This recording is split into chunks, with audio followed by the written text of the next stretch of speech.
3 сферада иш алып барам. Освещение, бытовая техника бар, чоң суммада. Кытайга кызыгуу каяктан башталды ошондо? Айттым, апа, мен Кытай тилине окусам окуймун, болбосо мен башка Россия операциялар иштейм. Сиздерге жардам берип дедим да. Сиз эми Кытай тили билгениңиз үчүн, байланыштыруучу жактан кыйын болгонуңуз үчүн бул жак жеңил элек экен да сиз. Эң негизгиси бул жерде сүйлөшүү да кытайлар менен. Бизде баягы кыргыздарда да ушундай түшүнүк бар да.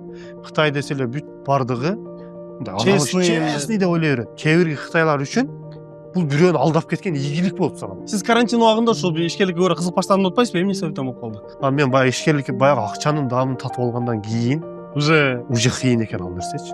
Уже баягы адамдын мээси дагы ошол жарыш иштеп баштайт экен да. акча тапканды Акча ойлонуп тапканда. Себеп дегенде мен айлыкка иштеген эмесмин да.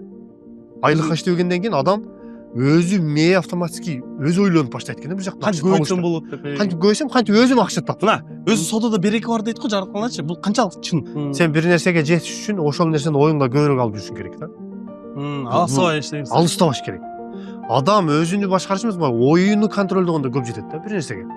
Бул деген сөз бизге ниетке байланыштуу. Сен ниетиңде кайсыл нерсеге жетем деп аракет кыла берсең, Кудай ошол нерсени берет да. Эч бир убакта сенин бир максатың мындай түр эле келип калбайт да. Сен аны оюңда, ишиңде мурда элестеткенсиң, каалагансың ошол нерсени.